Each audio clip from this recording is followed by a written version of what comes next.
Hi friends, मैं हूं गुलजार हाशिम और आज है मेरा 18th डे इन दुबई। और मेरे साथ हैं नदीम भाई जो कि अबू धाबी से आए हैं मुझे हेल्पिंग के लिए कुछ, क्योंकि गेस्ट कुछ ज़्यादा हैं तो जाहिर सी बात है एक शेफ़र से काम नहीं चलने वाला। तो नदीम भाई को भी यहाँ अबू धाबी से भेजा गया है ताकि गेस्टों को सर्विस देने के लिए। तो हम सुबह तकरीबन 8:30 बजे उठे और हमें पहुँचना था 11 बजे। तो हम सबसे पहले एक लॉन्ड्री शॉप पर जहाँ पर हमारे कपड़े थे वो हमने पिक किए और बाकी कुछ कपड़े थे जो कि हमने लॉन्ड्री को देने थे ताकि एक दो दिन में वो भी वॉश हो जाएं। तो सबसे पहले हम आए जाफलिया एरिया में जहाँ पर हमने गाड़ियाँ पार्किंग की और हम आए, पार्किंग की टिकट ली और फिर हम गए सीधा नाश्ता करने के लिए। वही रूटीन वाला नाश्ता जो डेली आप मेरी वीडियो में डेली रूटीन में आप देखते हो। तो खैर सिर्फ नदीम ने दही बढ़ा दी उसमें, तो मैंने पेमेंट की। फिर रास्ते में ही मुझे मिला जी मासा कैफेटेरिया, जहाँ से मैंने आधा कप चाय लिया। और सबसे पहला जो मेरा काम होता है वॉशिंग का, तो खैर वॉशिंग तो आज मैंने नहीं की, मैंने सिर्फ फ्यूलिंग की क्योंकि गाड़ी मेरी इतनी डस्टी थी नहीं। तो मैंने कहा आज का दिन तो निकल ही जाएगा। तो खैर फिर मैं निकला exactly Sheikh Zayed Road, skyline जिसको कहते हैं, जिसकी वजह से फेमस है। तो फिर मैं आया जो मेरा पाम के एरिया में। तो मेरे पास टाइम था तो मैंने कहा चलो ब्लेज़र को ज़रा रोल ऑन मार देते हैं। उसके बाद पहली लोकेशन जो थी गेस्ट को मैं लेकर आया नखिल मॉल। ये मॉल है पाम जुमेरा के एरिया में।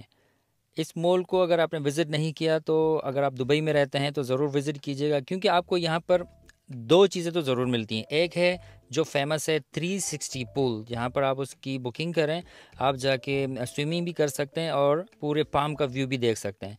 इसके अलावा यहाँ पर स्पेशली पाम व्यू के लिए एक जगह जो है वो मुंतखब है, वहाँ पर भी आप बुकिंग करें। आप जाके सनराइज़ सनसेट के दौरान आप अपनी बुकिंग करके आप पूरे पाम का व्यू देख सकते हैं। तो खैर मुझे लेना था एक इलेक्ट्रॉनिक गैजेट गाड़ी के लिए, क्योंकि ज़रूरी था गेस्ट को HDMI एक गैजेट चाहिए था। तो उसके लिए मैं सबसे पहले आया वर्जन स्टोर, तो वहाँ से मुझे मिला नहीं। तो वहाँ के जो रिप्रेजेंटेटिव थे उन्होंने मुझे कहा कि आप इमेक्स में चेक करो। तो वहीं अपोजिट साइड इमेक्स था। वहाँ के जो रिप्रेजेंटेटिव थे मैंने उनको जब दिया तो उनको भी समझ भी नहीं आया था मैं आपको कौन सा मैं एडवाइस करूँ।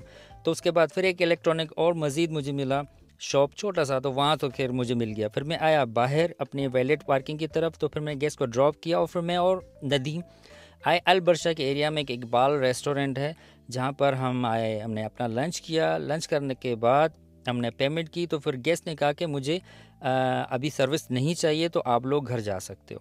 तो मैं और नदीम फिर निकले घर की तरफ। तो खैर हमें शाम में ही छुट्टी मिल गई थी। हम आए रूम में और हमने फ्रेश होने के बाद नदीम को कहा कि चले बाहर चलते हैं खाना खाने के लिए।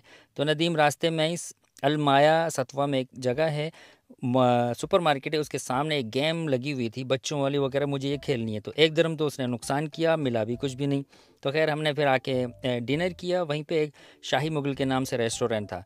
उसके बाद नदीम ने कहा कि भाई मुझे गोल्ड चेक करना है, वो चेक किया। और फाइनली फिर हम आए अलमासा की तरफ, जो रिवायती सतवा की शान और हम जैसे लोगों की जान चाय। तो वो चाय ली और चाय की चुस्कियाँ लेते हुए हम पहुँचे अपने होटल में। और होटल के बाद फिर हम गए अपने रूम में। तो ये थी आज की कहानी। इंशाल्लाह मिलते हैं कल। अपनी दुआओं में याद रखिएगा और मेरी वीडियो देखने का, पसंद करने का बहुत बहुत शुक्रिया।